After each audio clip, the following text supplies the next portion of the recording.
서로 인사하십시다. 은혜 받으시다. 인사하십시오.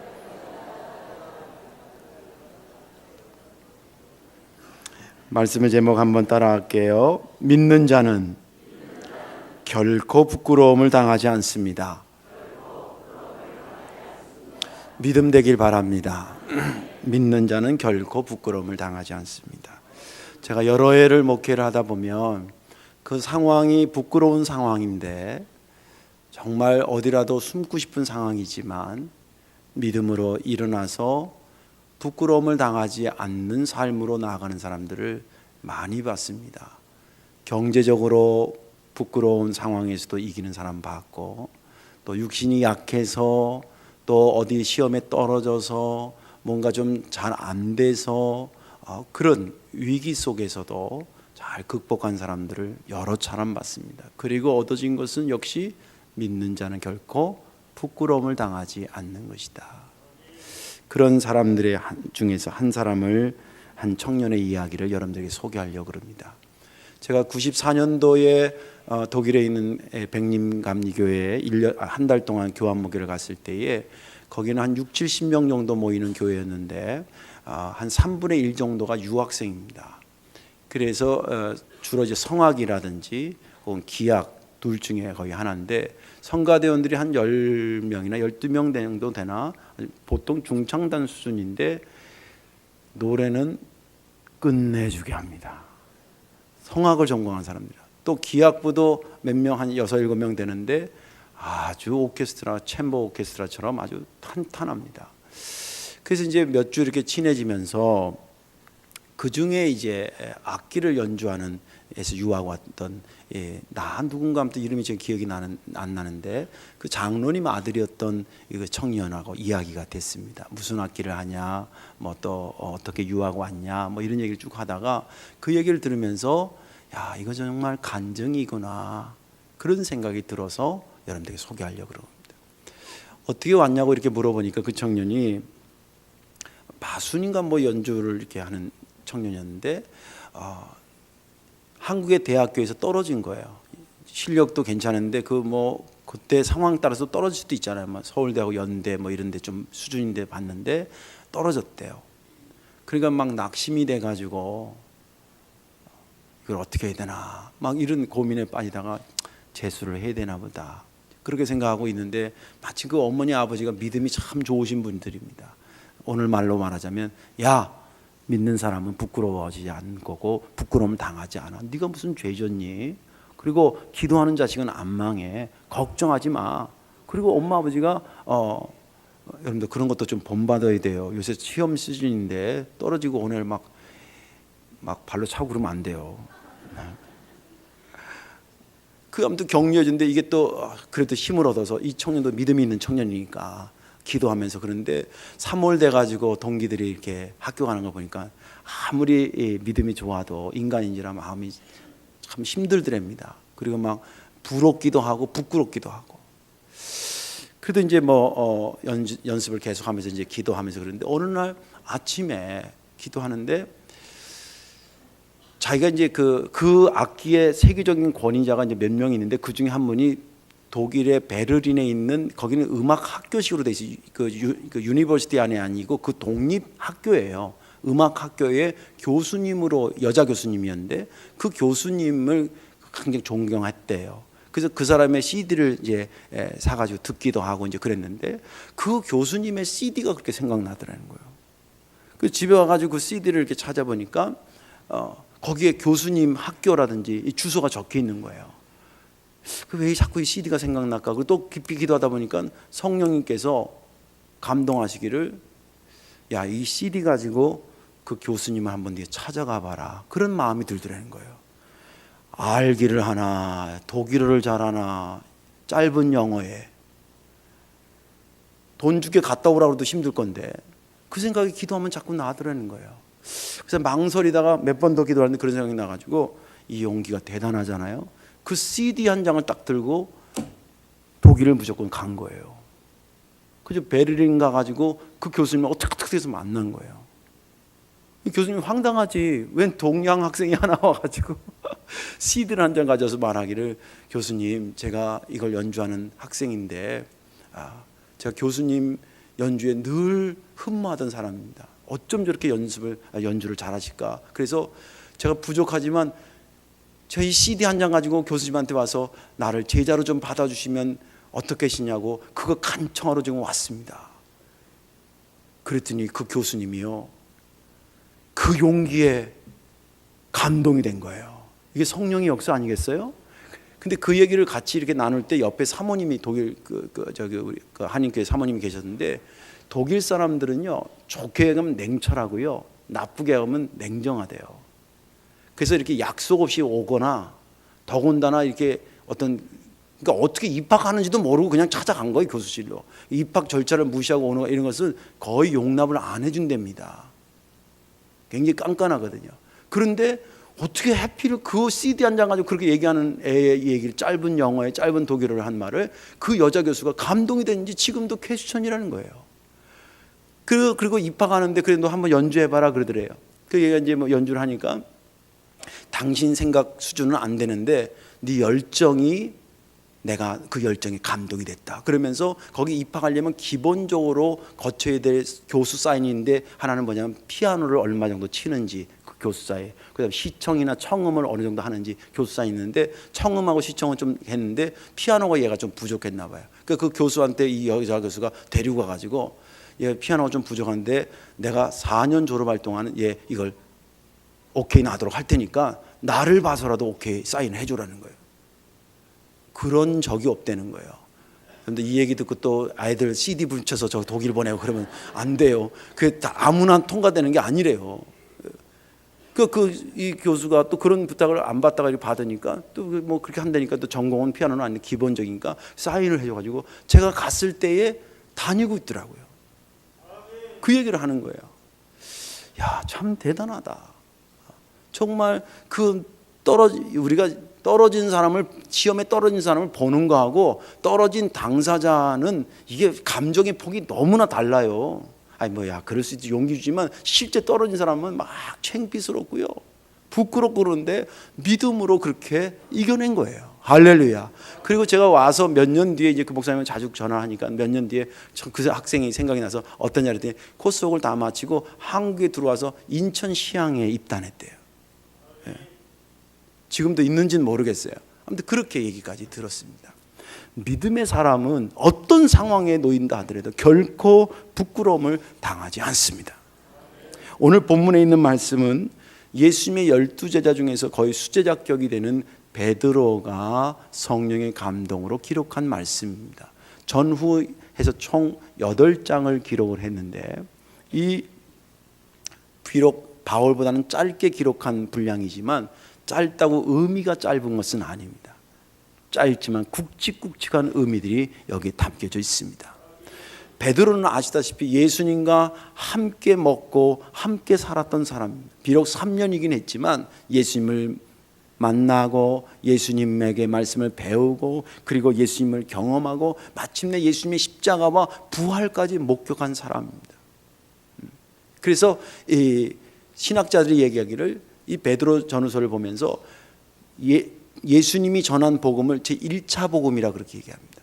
그리고 바울은 그 복음을 재해석해서 우리에게 예수님은 이런 분이라고 하는 것을 재해석해 줬고, 그 재해석된 예수 그리스도를 우리가 붙잡고 어떻게 인생을 살아가야 되는가라고 하는 것들을 기록한 것이 베드로 전후서고, 오늘 본문도 거기에 해당이 되는 것입니다.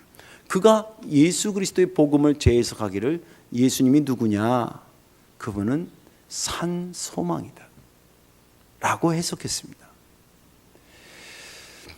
왜 예수님을 산 소망이라고 그랬을까? 예수님이 산 소망이기도 해서도 그렇게 했지만, 그 당시의 상황이 소망이 안 보이던 시대였기 때문에, 특히 믿는 사람들에게 소망이 안 보이던 시대에 그는 예수님을 빛이라든지 소금이라든지 뭐 구세주라든지 다양한 표현이 있음에도 불구하고 예수님을 산 소망으로 그렇게 재해석했던 것입니다. 당시의 초대교인들이 예수를 믿는 것은 우리가 지금 교회 다니는 거 어렵다 해도 비교가 되지 않을 정도로 어려웠었습니다. 두 가지 어려움이 차원이 있었는데, 하나는 내부적인 어려움이 있었고 하나는 외부적인 어려움이 있었습니다. 내부적인 어려움이라고 하는 것은 뭐였냐면, 당시 대부분의 예수님의 제자들까지도 예수님은 조만간에 내가 이 세상을 떠나기 전에 주님은 재림할 거라고 하는 임박한 재림설을 갖고 있었습니다. 그런데 1년이 돼도 안 오셔요. 2년이 돼도 안 오시는 거예요. 제자들은 분명히 아까도 말한 건 십자가와 부활을 목격한 사람이기 때문에 흔들리지 않았지만, 부활에 대한, 십자가와 부활에 대한 소식을 듣고 믿는 사람들은 하나 둘씩 흔들리는 조짐이 시작했습니다. 소망, 오실 주님을 소망하던 그들에게 하나 둘씩 이것이 희석되기 시작, 급기야는 한 명 두 명씩 기독교 공동체에서 떠나는 안타까운 일이 벌어졌습니다. 이것을 너무 안타깝게 여겼던 베드로가 성령의 감동으로 펜을 든 것입니다. 요약하자면 이런 겁니다. 사랑하는 성도 여러분, 여러분들이 예수님 믿고 가졌던 소망이 이제 시간이 지나면서 서서히 퇴색돼 가고 있습니까? 여러분들이 그렇게 느낄 뿐이지 우리 주님은 우리에게 지금도 살아있는 산 소망입니다. 그분은 엄청난 분이기 때문에 그분을 믿는다라고 하는 것은 접착제로 그분께 붙는다라고 하는 것을 의미하는데, 위대하신 산소망 되신 예수님께 우리가 붙었기 때문에 우리도 위대한 사람이 되어져 있습니다. 그가 말하기를 우리는 신령한 집을 위해서 세워질 존재로 바뀌었고, 우리는 예수님께 힘입어서 나아갈 수 있는 제사장의 직분을 얻은 자들입니다. 또 우리는 부끄러움을 당할 존재로 태어난 것이 아니라 부끄러움을 당하지 않도록 믿음 안에서 회복된 존재들입니다. 우리는 그분 앞에, 하나님 앞에 택하신 족속이요 왕 같은 제사장입니다. 우리는 그분의 소유입니다. 우리는 그분의 소유입니다. 그리스도의 아름다운 덕을 선포하기 위해서 택함 받은 자들입니다. 그러게 우리는 그의 백성이요 그의 국류를 입은 자들입니다. 여러분들, 그러니 낙심하지 마십시오. 믿는 사람은 결코 부끄러움을 당하지 않습니다 라고 강력하게 선포했던 말씀이 본문의 말씀입니다. 지난 주간에 저는 이 본문을 읽으면서 6절이 은혜로 다가왔습니다. 성경에 기록되었을 때 보라, 내가 택한 보배로운 모퉁이돌을 시온에 두노니 그를 믿는 자는 부끄러움을 당하지 아니하리라. 영어 성경에는 이렇게도 해석했습니다. 믿는 자는 실망스러움을 당하지 아니할 것이다. 이 말은 진리입니다. 오늘날도 이 말씀을 들으면 예수 믿으면 부끄러움을 당하지 않고 그런 존재가 된다는 얘기가 이렇게 기쁜데, 당시에 외부적으로 박해받아서 흔들리고 내부적으로 주님 재림하지 않아서 갈등이 있는 그들에게 당신들 지금 부끄러움 당할 것 같지? 천만의 말씀이야. 당신들 반드시 부끄러움을 당하지 않게 돼 있어 라는 이 말씀이 얼마나 힘이 되고 위로가 됐을까 생각하면서 저에게도 은혜가 됐습니다. 오늘 이 말씀에 여러분들 은혜 받으시고요, 여러분들 지금 예수 믿는 거에 대한 거룩한 자부심이 일어나기를 주의 이름으로 축원합니다. 어떻게 해서 믿는 자는 부끄러움을 당하지 않게 되는 것일까? 그 첫째는 영적 신분이 달라지기 때문에 그렇습니다. 영적 신분이 달라져요. 오늘 본문에 보면 사람이 예수를 믿으면 바뀌는 영적 신분에 대해서 여러 가지로 소개하고 있습니다. 간단하게 소개를 하자면 몇 가지가 이런 게 있습니다. 첫째는 너희가 산돌이 되리라라는 것입니다. 산돌이 됐다는 거예요. 산돌은 영어로는 리빙 스톤입니다. 어디서 많이 들어보셨죠? 그걸 사람의 이름으로 쓴 선교사가 있어요. 나중에 제가 좀 이따 소개를 하겠습니다만은 리빙 스톤이라는 게, 살아있는 돌이라는 게 여러분들 돌이 뭐 움직여서 살아있는 걸 표현하거나 가만히 있으면 죽은 거나 그렇게는 표현하는 게 아닙니다. 그러나 산돌과 산돌이 되기 전에 내가 어떤 존재냐면 dying stone이 죽은 돌인데 그 돌을 주님께서 구속해서 산돌이 되게 하셨다는 거예요. 영적 신분이 바뀌었어요. 그래서 이 돌이 살았다 죽었다라고 하는 말은 무슨 말이냐면 쓸모없는 인생이 쓸모있는 인생으로 옮겨졌다라고 하는 것을 산돌이 됐다 그러는 거예요. 여기 우리 교인 중에서 수석을 채집하시는 분이 좀 있으신 것 같은데, 이 수석을 제가 맨 처음에 듣고요, 제가 좀 무식하거든요. 그래서 물숫자에 돌석자인 줄 알았어요.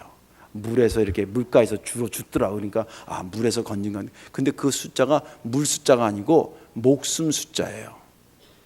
이 시간 이후로는 성덕교회 수준은 목숨 숫자로 바뀌는 거예요.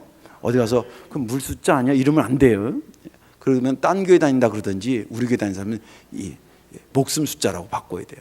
그런데 왜 그래 목숨 숫자로 하는지를 제가 물어봤어요. 제가 이거 누구한테 물어봤냐면 충북에, 제가 원주가 고향인데 충북으로 가는데 청주 쪽으로 갈 때 옥계라는 데가 있어요. 거기 강변이 쭉 있고 거기에서 수석이 많이 나와요. 그래서 뭐 문영석도 나오고 오석도 나오고 뭐 이래서 진짜 그 권사님 집에 갔더니 야, 이게 뭐 산수화 같은 돌도 있어요. 그래서 그 권사님 얘기가 그런 거예요. 돌도 이게 버려진 돌은 죽은 돌이라는 거예요. 근데 그 생명 있는 걸 쭉 찾으러 가는 수석가가 딱 잡아가지고 딱 보더니 야, 이거는 이런 의미가 있는데, 그래서 의미를 부여해주면 이 돌이 살기 시작한다는 거예요. 그걸 갖다가 닦고 씻고 해가지고 말려가지고 좌대로 이렇게 딱 놓으면, 그러면서 설명을 하나씩 하는데 진짜 의미가 다 있어요. 그러면서 에피소드를 하나 소개를 하더라고요. 돌도 주인 잘 만나야 돼요. 할렐루야. 하루는 자기가 거기서 잘 주워가지고 이제 씻어가지고 이렇게 천마 밑에 이렇게 말려놓고요, 어디 볼일 보러 나갔다 왔대요. 갔다 왔더니 돌이 없어졌더래. 그래가지고 이 돌이 어디 갔나 막 찾다 보니까 나중에 알고 봤더니 그 부인은 돌에 대해서 수준이 돌 수준입니다. 이래가지고 이 돌을 갖다 남편이 그 한 줄 모르고 이걸로 장아찌 담는데 거기다 딱 하니 완전 실화입니다, 실화. 똑같은 돌인데 그 권사님 손에 붙잡히니까 수석이 되는데, 그 부인 집사님 권사님 손에 붙잡히니까 장아찌 덮개나 되는 거예요. 여러분들 장아찌 덮개로 인생 살지 말고 수석으로 사시기를 주의 이름으로 축원합니다. 주인을 누굴 만나냐에 따라 달라지는 거예요. 영적 신분이 달라지는 거예요. 또 말하기를 거룩한 제사장이 된다는 거예요. 5절을 보세요. 너희도 산돌같이 신령한 집으로 세워지고 예수 그리스도로 말미암아 하나님이 기쁘게 받으실 신령한 제사를 드릴 거룩한 제사장이 될지니라. 9절 말씀은 그러나 너희는 택하신 족속이요 왕 같은 제사장들이. 이게 개신교 신학의 상당한 획을 긋는 말씀이에요. 뭐 그거 다 얘기할 수 없고, 우리는 하도 들어서 우리가 왕 같은 제사장이 됐대, 제때 됐대 그렇게 해서 생각하는데, 그래서 그냥 뭐 너무 익숙해서 이게 깊은 의미를 사실 잘 못 느껴요. 그런데 당시의 제사장은 아무나 될 수 없어요. 신분 자체가 제사장 계열이 아니면 공부 잘한다고 돈 많이 벌었다고 제사장이 되는 게 아니에요. 아론 계열, 레위 지파 중에서도 아론 계열에서만 제사장이 나오도록 돼 있어요. 그리고 이 사람이 그렇게 중요한 건 그 사람이 잘생기거나 많이 배워서 중요한 게 아니라 이 양반이 없으면 예배를 못 드려. 이 양반이 없으면 제사가 가능하지 않아. 하나님이 그렇게 만들어 놓으셨어요. 그렇게 인습이 수천 년 된 백성들한테 베드로가 말하기를, 야, 네가 이제 제사장이 된 거야. 할렐루야. 네가 제사장이 된 거야. 아니 어떤 근거로? 그냥 사탕 발림으로 위로하기 위해서 당신은 그냥 잘 산다 그런 의미가 아니에요. 제사를 드리는 형태는 그대로 남아있는데 예수 그리스도께서 희생제물이 되시고, 할렐루야, 성경이 말하기를 단번에 하나님과 인간을 막았던 담을 허시고 그 속으로 들어가셨기 때문에 우리가 예수님을 붙잡고 가면 대제사장을 붙잡고 가는 것이고 희생제물을 붙잡고 들어가는 것이기 때문에 내가 하나님 앞에 예배드릴 수 있는 제사장이 됐다는 거예요. 성전에 들어갈 수 있는 자격을 얻었다는 거예요. 할렐루야. 그래서 여기 앉아 있는 거예요. 이게 구약시대 같으면 요 앞에 휘장이 쳐져 있어야 돼요. 그리고 저도 여기 못 들어가고 저 앞에 있어야 돼요. 여러분들이 나를 이렇게 볼 수 있고 제가 감히 여기 설 수 있는 것은 그리스도의 피 흘림의 은혜인 줄로 믿습니다. 그래서 너희들이 각자 하나님 앞에 예배드릴 수 있다는 거예요. 여기 지금 한 몇백 명 모여있지만 여러분들 각자의 예배가 지금 하나님한테 상달되고 있는 줄로 믿으시기 바랍니다. 대표 기도한 사람, 그 사람이 있으니까 우리가 공동체로 기도한 것 같아도 각자의 기도가 올라간 것이고 각자의 찬송이 올라가는 것이고 지금 말씀도 각자의 심령 속에 임하고 있는 것입니다. 이런 자격을 주님께서 주셨으니 네가 바뀐 거라는 거예요. 또 한 가지 바뀐 것은 뭐냐면 네가 하나님의 소유가 됐다는 거예요. 주님이 핏값을 치르고 너를 사서 하나님의 소유가 되고 하나님의 백성이 됐다라고 성경은 우리에게 말해줍니다. 9절에 말하기를 너희는 택하신 족속이요 왕같은 제사장들이요 거룩한 나라에 그의 소유된 백성이니. 마지막 10절에도 너희가 전에는 백성이 아니더니 이제는 하나님의 백성이요 전에는 국류를 얻지 못하니 이제는 국류를 얻은 자니라. 내가 하나님의 소속이 된 것에 감사하십시오. 우리나라 사람들 외국 가려면 비자 여권 내려면 면사무소나 시청 가서 4만 5천 원만 주면 여권 하나씩 딱 주는데 제가 여러 나라들 선교하러 가면서 가슴 아팠던 거는 우즈베크에 갔는데 그 고려인들이 많아요. 고려인 목사도 있고요. 한국 사람이에요. 심지어는 그 할아버지가 살아계시는데 그 할아버지 호적이 한국에 살아 있어요. 근데 이 긴 세월 이념적인 어떤 것 때문에 거기 가서 어떻게 살게 돼가지고 거기 오래됐으니까 거기 국적이 나서 그렇게 됐는데 그 사람들의 그 눈빛에서 대한민국 국민이었으면 좋겠는데 그런 게 눈에 이야기하면 느껴져요. 여러분 대한민국에서 여권 가지고 외국 갈 수 있는 게 은혜인 줄로 믿습니다. 얼마나 우리나라 국민이 된 것을 부러워하는 사람이 세계에 많은지 몰라요.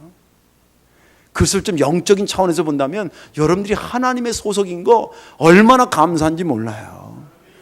여권 외국 안 나가면 소용없지만 하나님의 소속도 마찬가지. 천국 안 가면 소용없어요. 그러나 마침내 주님 나라 갈 때에 정확하게 들어가는 자와 들어가지 못하는 자가 나눠지게 될 것입니다. 하나님의 소속, 그분의 소속인 그분의 백성만이 들어가는 특권을 우리가 이 땅에서 이미 받아놓은 거예요. 그것도 공짜로, 무조건적으로, 믿음으로 받은 겁니다. 이런 영적 신분이 바뀌었기 때문에 내가 지금 못 가진 거 있어요? 내가 좀 잘 안 되는 거 있어요? 그렇다고 해서 내 영적 신분이 뒤바뀌는 게 아니에요. 하나님의 백성, 하나님의 소속되는 거 시험 보고 됐으면 여기서 한 반은 떨어질 거예요. 다 나다 그렇게 생각하면 맞아요. 누구 남 쳐다볼 거 없어. 성도 시험 보고 된 사람 손 들어봐요. 여러분들 이거 자체가 은혜고 이거 자체가 변하지 않는 진리이기 때문에 여러분들 영적 신분에 바뀌어진 것에 감사하시고 그것이 나를 부끄럽게 하지 않는 것임을 믿으시기 바랍니다. 또 한 가지 부끄럽지 않은 것은 뭐냐면 하는 일이 달라지기 때문에 그래요.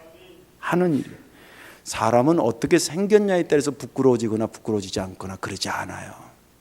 물론 사춘기 때는 좀 그런 게 있지만 인생 깊게 살다 보면 그 얼굴이 못생기다 잘생겼다 그것 때문에 부끄럽다가 아니라 무엇을 했느냐에 따라서 부끄러워지기도 하고 부끄럽지 않아지기도 하더라고요. 여러분들 텔레비전 뉴스 같은 데 뭐 하다가 잡힌 사람 보면 대부분 표정이 어때요? 모자 뒤집어 쓰고 가리고 잘 안 보이죠? 그 사람 김실에서 가리나? 박실에서 가립니까? 여자라서 가립니까? 남자라서 가립니까? 신체가 이상이 있어서 가리는 거예요? 아니에요. 자기가 한 짓 때문에 가려지는 거예요. 난 항상 그거 볼 때마다 궁금한 게 있어. 저번에는 팔복도이 때 어떤 범죄자가 이렇게 뉴스에 나왔는데 그 팔복도인데 어떻게 금방 긴팔과 후드티를 구해왔는지 그걸 뒤집어 쓰고 이렇게 있더라고요. 다 반팔 입고 다닐 때인데. 자기가 한 짓에 의해서 부끄러워지기도 하고 부끄러워지지 않는 거기도 하는 거예요. 영적 신분이 달라지면 하는 행동과 하는 맡겨진 일들이 달라지기 시작합니다. 오늘 성경에는 뭐라고 얘기하냐면 신령한 집을 세워지는 데에 쓰임받고 세우는 자로 쓰임받는 것을 얘기하고 있어요. 5절에 말하기를 너희도 산돌같이 살아있는 돌처럼 신령한 집으로 세워진다는 거예요. 할렐루야. 쓰임 받는 돌로 쓰임 된다는 거예요. 아까 리빙스톤 제가 얘기했는데, 리빙스톤은 영국의 우리가 말하기는 선교사라고 그러고, 세계 역사에 보면 그를 탐험가라고 얘기도 해요. 그리고 의사였어요. 왜 탐험가라고 그러냐면, 아프리카의 빅토리아 호수라고 엄청 큰 호수가 있어요. 그 호수에서 지류가 생겨가지고 청나일, 백나일, 쉽게 말하면 우리 나일강이 거기서부터 나오는 거예요. 그걸 누가 발견했냐면 이 리빙스톤이 아프리카의 오지에 선교하러 갔다 그 호수를 발견해요. 그래서 자기네 나라의 여왕의 이름을 붙여가지고 빅토리아 호수라고 이름을 지었어요. 지금도 이름이 빅토리아예요. 아프리카 땅에 있는데. 근데 그 백성들이 왜 그것을 그대로 받아들이고 아프리카 잠비아에 있는 사람들이 그걸 하냐면, 리빙스톤이 거기 와서 어떻게 살았다라고 하는 것을 알거든. 의사니까 아픈 사람 고쳐주지요, 가르쳐주지요, 복음 전하지요. 그래서 잠비아에는 지금도 이 사람의 이름을 딴 리빙스톤 시리가 있어요. 그 지역 이름이 리빙스톤이에요. 얼마나 심혈을 기울였으면 세상에. 그 예화가 있잖아요. 죽은 다음에 아프리카 대표하고 이 영국 대표하고 서로 그 시신을 모셔가려고, 영국 사람이 다 죽어야 돼. 아니다, 이분은 유언을 여기다 했다. 그렇게 해서 결국은 아프리카에 묻히는 거라. 그가 이름처럼 산 겁니다. 산돌이기 때문에 사람을 죽이러 다니지 않고 세우고 주고 격려하고 용기를 주고 이렇게 세우시고, 할렐루야. 그래서 신령한 집을 만들어가는 거예요. 그 일을 부여받으니 이게 얼마나 복된 것이냐, 그 은총이 있는 겁니다. 또 한 가지는 아름다운 덕을 선포하는 일을 허락받았습니다. 9절에 말하기, 이는 너희를 어두운 데서 불러내어 그의 기이한 빛에 들어가게 하신 이에 아름다운 덕을 선포하게 하려 하십니다. 우리의 입술을 통해서 아름다운 덕이라는 게 주님의 복음이지요. 여러분들, 우리가 다니는 교회 이름이 뭐예요? 성덕교회잖아요. 성덕교회가 이 아름다운 덕을 전하는 교회예요. 알고나 다니면 좋겠습니다. 온전하고 거룩하고 된 덕이 뭐냐? 이게 예수 그리스도의 복음이에요. 이것에 사랑을 첨가해서 드릴 때 덕스럽게 전하고 완벽한 덕을 전한다 그래서 아름다운 덕을 전하도록 우리에게 사명 주신 겁니다. 여러분들, 성덕, 거룩한 덕을 또 복된 복음을 전하는 사람이 부끄러운 일을 하는 것입니까? 오히려 안타깝지만 안 하면 부끄러운 일이죠. 그래서 하는 일이 달라지기 때문에 그는 부끄러움을 당하지 않고 오히려 부러움의 대상이 되는 것입니다. 이제 말씀을 정리합니다. 믿는 자는 믿는 순간부터 영적인 신분이 달라집니다. 영적 신분이 달라지면 그가 하는 일이 달라집니다.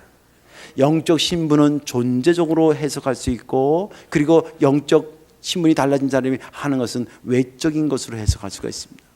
안으로도 겉으로도 부끄러운 게 있다가도 사라지게 되는 것이 예수 믿은 다음에 우리에게 오는 축복인 것입니다. 여러분들, 그런 변화된 것을 감사하시고 그 변화된 것으로 여러분 주어진 일을 충성되이 일해서, 여러분들 우리의 생애를 마쳤을 때에 많은 사람들이 우리를 보면서 저는 참으로 부러운 삶을 살았다라고 그렇게 칭함받는 저와 여러분들 되시기를 주의 이름으로 축원합니다. 기도하겠습니다. 사랑과 은혜가 많으신 하나님, 감사합니다. 복되신 주여, 죽은 돌과 같은 저희들을 생명의 십자가로 구원하사 산돌이 되게 하시고 세우는 데에 아름다운 덕을 전하는 데에 쓰임받게 하사 우리 인생을 부끄러움을 당하지 않고 부러움을 받는 인생 만들어주신 주님 감사합니다. 성도들, 경제적으로 어렵고 무엇이 잘 안 된 것에 의해서 아버지 하나님 부끄럽다고 생각하지 않게 하시고 믿음으로 생활에 이겨나가는 복된 자들이 되게 하옵소서. 감사드리며 예수님 이름으로 축복하며 기도하옵나이다. 아멘.